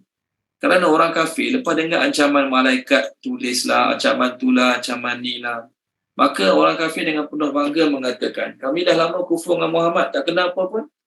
Kenapa sampai sekarang kami tak ada pun kena musibah satu habuk, tak kena musibah pun. Dia warning macam-macam dah. Dia warning kena tu, kena ni, azab tu, azab ni. Sikit habuk tak kena kami. Maka Allah nak jawab pada mereka, seolah-olah Allah berkata, ya, apa malaikat cutik, apa yang malaikat catat, walaupun kejahatan kau sejuta, dosa maksiat kau sejuta, kufur kepada Allah berjuta-juta, dalam buku malaikat tu penuh dosa-dosa yang dia buat. Orang kafir ni tadi. Ya, sekarang kau tak kena apa-apa. Sekarang kau tak kena musibah sikit pun. Sekarang kau tak kena balasan sikit pun. Sedangkan dosa kau hari-hari sentiasa bertambah, berkilo-kilo tambah hari-hari. Maka Allah jawab, mereka tetap akan kena juga balasan-balasan tersebut, tapi Yaumaddin, pada hari pembalasan. Mereka akan kena azab juga. Yang dijanjikan, yang diwarning oleh para Nabi pada mereka tetap kena juga, tapi kena pada hari pembalasan. Sebab tu Allah kata, mereka akan masuk neraka pada hari pembalasan. Apa beza masuk yaslauna dengan dakhala? Masuk dalam bahasa Arab, yang biasa kita jumpa dalam Quran, satu dakhala masuk. Dakhala masuk. Satu lagi yasla. Yasla ni huruf asalnya sad, lam, ya. Sad, lam, ya. Daripada sad lam ya ni keluar yaslana, sayaslana ranzata lahab, surah lahab kan. Daripada sad lam ya ni keluar perkataan juga yaslaunaha. Sekaranglah yaslaunaha. Beza yaslaunaha dengan dakhala, tuan-tuan dan puan-puan. Dakhala masuk, yasla pun masuk. Contoh ni sekadar contoh. Tolong baca dia. Puan Mudrikah tolong baca boleh? Puan Mudrikah tolong baca. Muka surat surah Baqarah. Surah Baqarah muka surat 9 ayat atas sekali.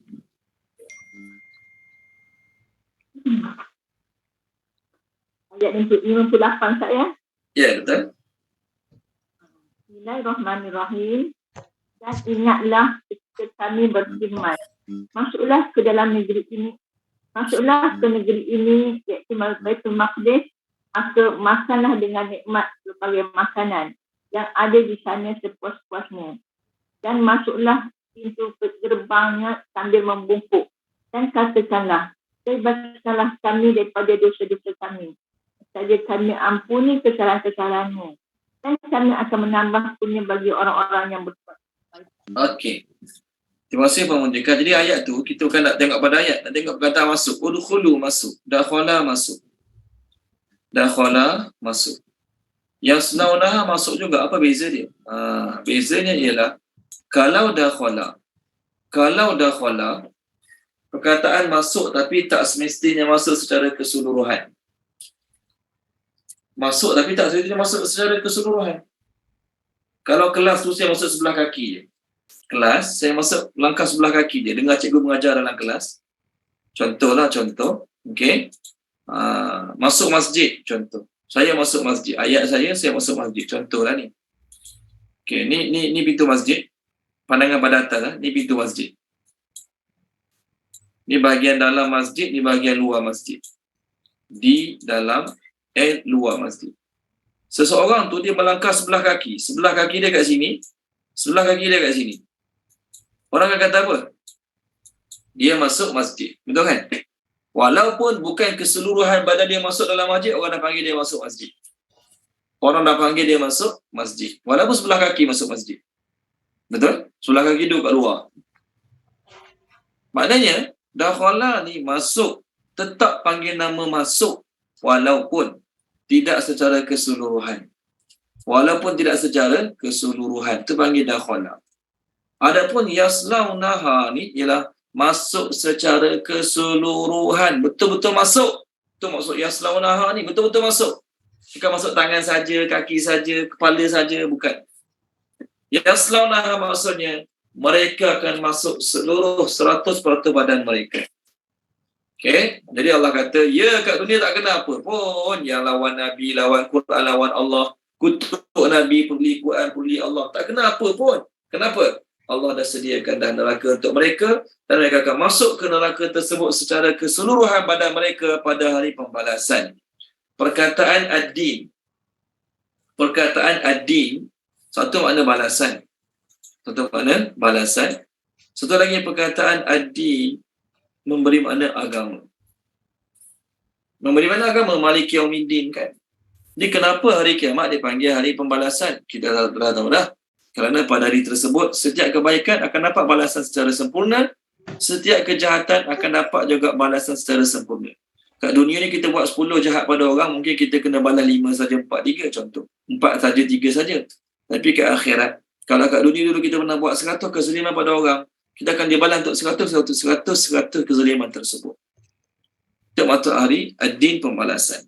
Yang kedua, kenapa hari akhirat dipanggil hari agama? Kerana hari tersebut adalah hari kemenangan, hari kejayaan, hari kebahagiaan pada orang yang bawa agama dalam kehidupan dia. Siapa dalam kehidupan dia? Kehidupan beragama. Dalam family, dia family yang beragama. Kat tempat kerja, dia staff yang beragama. Dengan kawan-kawan, dia orang yang beragama. Di setiap masa dia orang beragama, maka hari akhirat adalah hari bagi dia. Kan kita kata apa? Ini hari awak, nanti datang hari saya. Bila sebut ni hari awak, buat benda sebaik pada hari ini. Awak dapat keuntungan pada hari ini. Awak dapat banyak kebaikan pada hari ini. Awak solat pada hari ini, termasuk hari awak. Kalau hari saya, maksudnya apa? Hari ini saya dapat kegembiraan, keseronok, puas hati, ceria. Orang dia kata my day kan. You make my day. Hari ini hari saya. Maksud hari saya apa? Hari saya seronok, saya gembira. Begitu juga hari kiamat dipanggil hari agama. Kenapa panggil hari agama? Kerana pada hari tersebut orang-orang amat agama, hari itulah hari paling bahagia, paling seronok dalam kehidupan dia. Dan mereka tidak dapat menghilangkan diri daripada nya. Nya kat sini ada dua. Kalau ikut saya terjemah tadi, nya itu adalah hari kebangkitan. Tapi kalau ikut yang diterjemahkan tadi oleh Puan Nurhaliza, nya itu adalah azab. Dua-dua betul. Mereka tidak dapat absent, apa dia terjemah. Mereka tidak dapat absent daripada nya. Nya itu ada dua. Satu hari pembalasan. Ada orang boleh terlepas pada hari pembalasan. Yang kedua neraka Allah Ta'ala. Memang mereka tak boleh terlepas keluar daripada neraka Allah Ta'ala. Mereka tak boleh absent daripada neraka Allah. Mereka tak boleh absent pada hari tersebut. Tolong baca dia.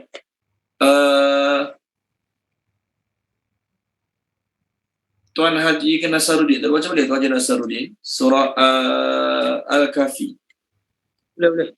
Muka surat 297 tak silap saya lah. 297. Tapi Kahfi. 297. Sekejap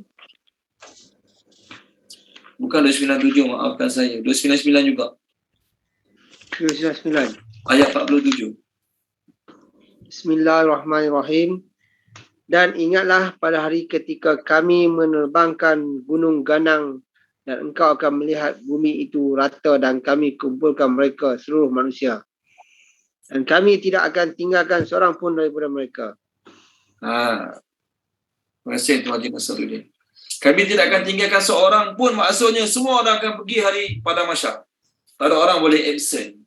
Dia sakit, dia jururawat, dia doktor, dia polis, dia tentera, dia boleh tak pergi. No! Dia menteri, dia raja, dia menteri yang baru dilantik malam ni ke, dah lama kena lantik ke, contoh. Dia tetap kena pergi hari tersebut. Dia tak boleh absent. Tidak ada pengecualian pada siapa-siapa. Ini yang pertama. Yang kedua, maksudnya kalau orang tu dah masuk dalam azab, orang tu tak boleh keluar.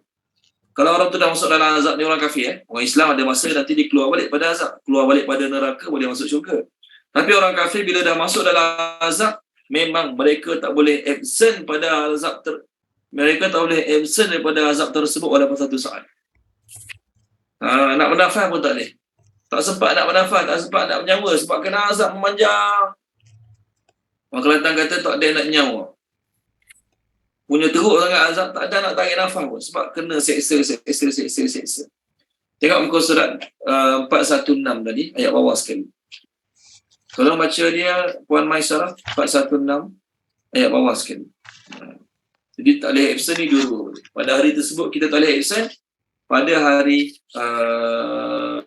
dalam azab tu pun orang yang masuk azab tak boleh absent. Tolong baca 416 ayat bawah sekali. Sekali 20.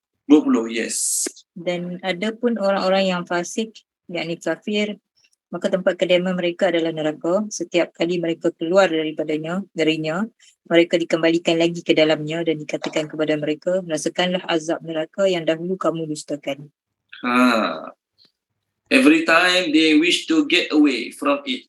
Setiap kali mereka ada keinginan, kehendak, usaha sikit untuk keluar daripada neraka jahanam, dihumban balik. Lalu dikatakan kepada mereka, rasalah kamu azab neraka yang dulu kat dunia tak percaya. Sekarang rasakanlah apa yang kamu tak percaya kat dunia dulu. Okey, seterusnya. Kita dua ayat lagi sempat habis insyaAllah. Allah Ta'ala berfirman dalam ayat seterusnya. Wa dan ma apakah adraka kamu mengetahui. Adraka kamu mengetahui. Ma apakah Yaumuddin, hari pembalasan. Yaumuddin, hari pembalasan. Summa, kemudian, ma apakah adraka kamu mengetahui. Adraka kamu mengetahui. Ma apakah okey. Yaumuddin, hari pembalasan. Yaumuddin, hari pembalasan. Okey, tolong terjemahkan dia boleh? Tuan Haji Ishak terjemahkan. Dan apakah kamu mengetahui apakah hari pembalasan? Satu lagi. Kemudian, Dapat kat situ Ustaz. ya, Dapat kat situ aje. dia dua ayat tu. Oh. Dan 18 pun kemudian. Saya tak ada terjemah lagi 18 kan. Saya rasa dah terjemah dah. Saya dapat 17. baca ulangan tadi saya tak copy Ustaz. Okey. Pasal ayat 17. sama. Ya sama. 18 semua kemudian. Semua tu kemudian. Yang lain semua sama. Boleh semula Tuan Haji. Kemudian apakah Ha. hari Kemudian apakah kamu mengetahui apakah hari pembalasan? Tu dia. Boleh kan? Okay. So, dalam ayat ni dah 3 kali bunyi hari pembalasan. Ayat 15 ada, ayat 17 ada, ayat 19 ada. Tanya 2-3 kali ni untuk taukid ataupun untuk memberi rasa takut. Awak langgar anak dia, awak tahu tak dia tu siapa? Contohlah. Awak bawa kereta laju-laju, awak langgar anak dia, awak tahu tak dia siapa? Awak kenal tak dia tu siapa? Kita dah tahu dah dia tu orang besar. Dia tu orang ada pangkat dalam kerajaan, dia tu orang kedudukan dalam kerajaan. Kita dah tahu dah. Kita memang dah tahu dah. Tapi bila kita langgar anak dia, contoh, tak sengaja langgar anak dia, orang akan tanya kita untuk menakutkan kita, untuk buat kita rasa bersalah sangat. Awak tahu tak dia anak siapa? Awak sedar tak dia anak siapa? Contoh. Ataupun seorang ibu ataupun ayah ni tadi anak dia isap rokok. Anak dia isap dadah. Awak tahu tak apa bahaya rokok? Awak sedar tak apa awak sedang buat ni? Jadi ditanya berkali-kali. Kadang-kadang anak dia isap rokok tu tahu tak bahaya rokok? Tahu. Anak dia isap dadah tu tahu tak bahaya dadah? Tahu. Jadi mak dia, ayah ditanya berkali-kali benda yang dia dah tahu. Tujuannya apa? Untuk menakutkan. Jadi dalam ayat ni Allah tanya Nabi, kau tahu tak apa itu hari pembalasan? Kau tahu tak apa itu hari pembalasan? Ya, Allah tanya Nabi. Tapi maksudnya kita semua. Seolah-olah Allah tanya Nabi, tapi kita semua yang Allah maksudkan. Kamu duk cerita Maliki Yaumiddin dalam semayang tak? Tahu tak apa Maliki Yaumiddin? Tahu tak apa Maliki Yaumiddin? Tahu tak?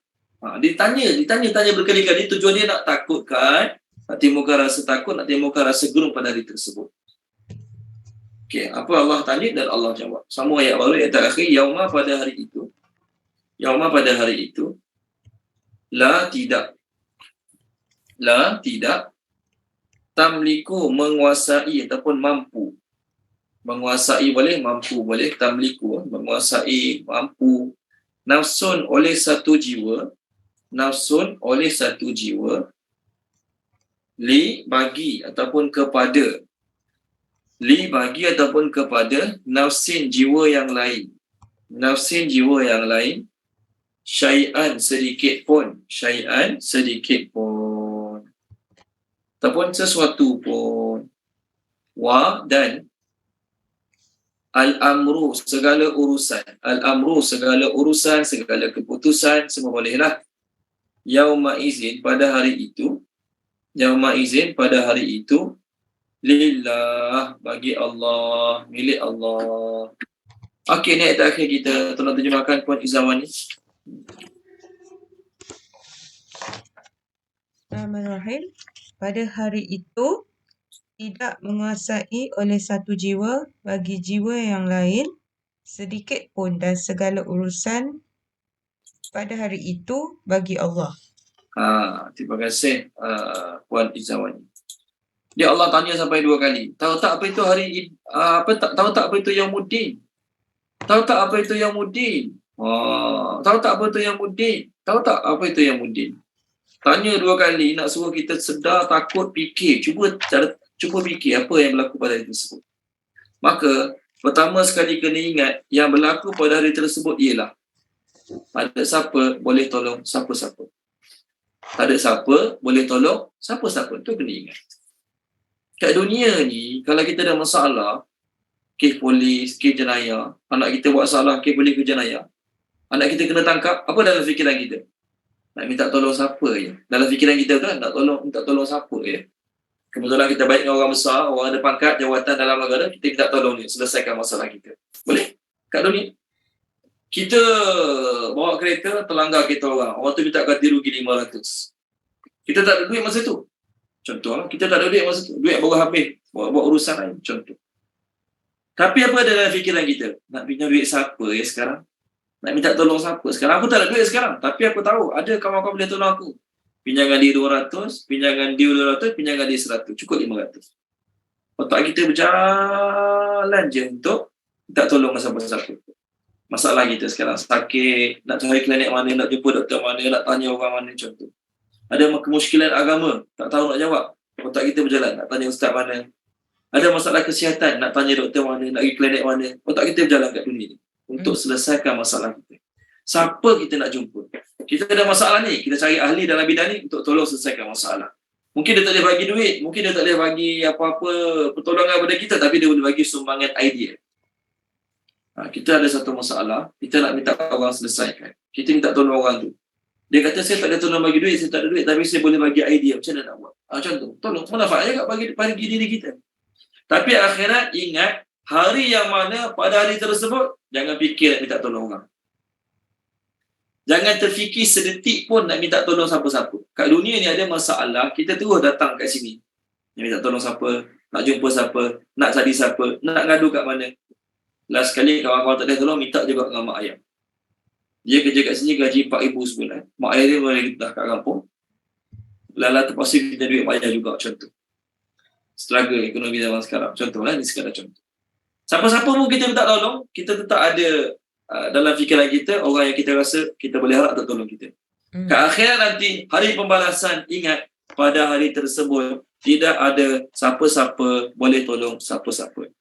Dalam sebuah hadis riwayat Imam Tirmizi, Nabi SAW bersabda, Nabi kata apa pada saudara mara dia, ya Bani Hashim, anqidhu anfusakum minan nar, la amliku lakum minallahi syai'a. Wahai Bani Hashim, selamatkanlah diri kamu daripada azab api neraka. Aku tak boleh mampu, walaupun aku dikasih Allah, dekat dengan Allah, aku tak mampu nak selamatkan siapa-siapa pada hari tersebut. Bahkan anak aku sendiri pun, dalam hadis lain, kalau anak aku sendiri tak selamat pun, aku tetap tak boleh nak bantu anak aku. Adalah riwayat yang lain.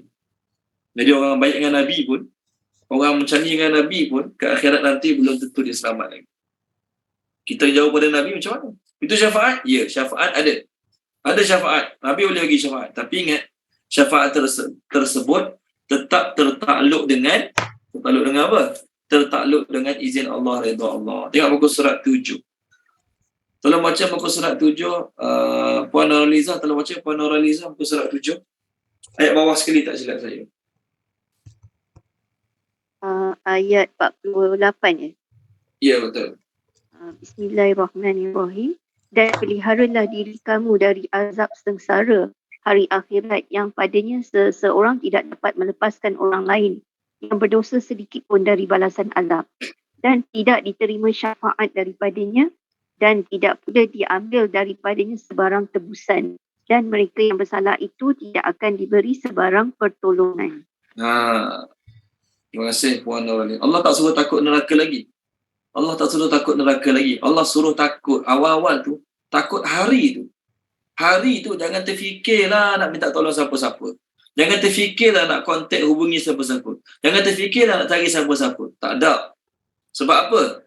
Nampak ayah nak pergi minta tolong ayah dah lari juga. Yauma yafirrul mar'u min akhi. Setiap orang akan lari pada saudara dia, mak dia, ayah dia. Kita dah lalu surah Abasa. Jadi nak pergi minta tolong, dia dah lari, tak payahlah. Dia pun tak tentu selamat lagi, dia pun dalam masalah lagi, minta tolong dia. Dia seolah-olah kita tak ada duit, dan kita minta pinjam duit dengan orang yang semua tak ada duit macam kita. Cerdik ke tak cerdik? Tak cerdik kan? Kita tak ada duit. Kita tahu kawan-kawan kita yang sama gaji macam kita juga, anak orang sama ramai macam kita juga, pun struggle juga dalam bab duit. Tiba-tiba kita yang tak ada duit, tahu dah dia tak ada duit, pergi minta dengan dia juga. Ada faedah tak ada faedah?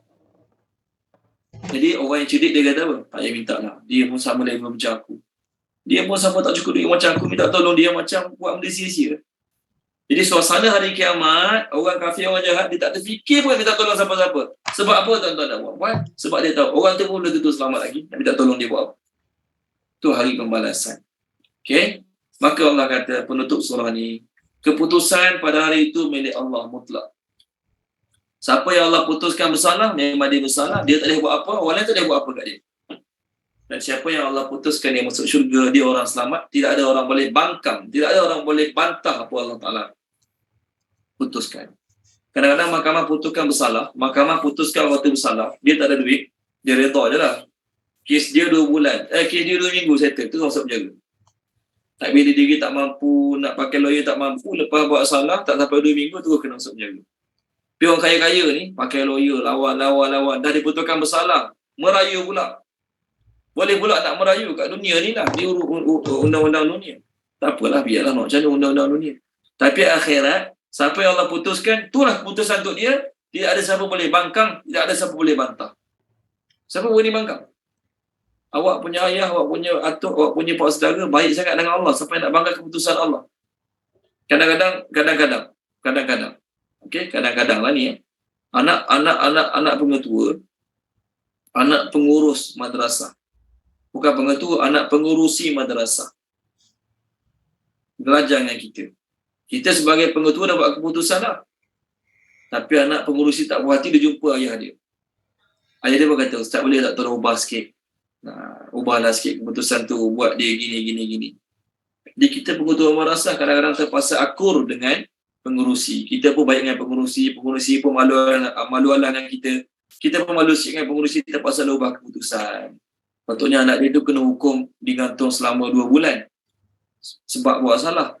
Tapi pengurusi kata, Ustaz bolehlah bagi 2 minggu je lah. Macam tu. Kita pun, boleh lah. Maksudnya walaupun kita pengetua, tapi ada orang boleh minta, ada orang boleh pujuk agar kita buat keputusan kat dunia ni. Kat akhirat, apa Allah putuskan, itulah keputusannya. Apa Allah putuskan, itulah keputusannya. Jadi, nak selamat kat akhirat, usahalah apa yang Allah nak, apa yang Allah suka. Bukan nak selamat kat akhirat, tapi kat dunia, sibuk untuk menyukakan orang lain. Kalau aku buatnya orang suka tak? Kalau aku buatnya orang puji tak? Kalau aku buatnya orang like, ramai orang like tak? Kalau aku buat video ni, ramai tak orang view video aku ni? Orang akan tengok, viewers akan tengok video aku. Kat dunia fikir nak orang suka, orang puji, orang suka, orang puji, orang minat, tu kita nak. Sedangkan keputusan orang yang ramai suka kita tak boleh bantu sikit pun kat akhirat. Jadi kat dunia apa matlamat kita? Allah suka, Allah redha, Allah suka, Allah redha, Allah suka, Allah redha. Jadi bila kat dunia Allah suka, Allah redha, Allah suka, Allah redha, kat akhirat keputusan Allah untuk kita baik, keputusan yang baik. Itu matlamat kita. Okey, minta maaf yang masa lebih sikit, tuan-tuan dan puan-puan, kita berhenti sini dulu. Kita sambung balik minggu depan insya-Allah. Apa yang baik pada Allah SWT, apa yang tak baik daripada kekurangan kelemahan saya, minta maaf pada tuan-tuan, minta maaf kepada Allah SWT. Bismillahirrahmanirrahim. Subhanallah wa bihamdihi, subhanakallahumma wa bihamdika, asyhadu an la ilaha illa anta, astaghfiruka wa atubu ilaik. Allahumma zayyinna bi zinatil Qur'an wa akrimna bi karamatil Qur'an wa syarifna bi syarafatil Qur'an wa adkhilna al-jannata bi syafa'atil Qur'an ya zal fadli wal ihsan. Allahumma inna nas'aluka ilman nafi'a wa rizqan wasi'a wa rizqan mubarakan wa amalan mutaqabbala. Allahumma anfa'na bima 'allamtana wa 'allimna ma yanfa'una wa zidna ilma walhamdulillahi rabbil alamin. Terima kasih banyak semua. Assalamualaikum. Mohon maaf salah silap kalau ada, jumpa lagi insya-Allah. Waalaikumsalam Ustaz. Waalaikumsalam. Terima kasih. Sama-sama.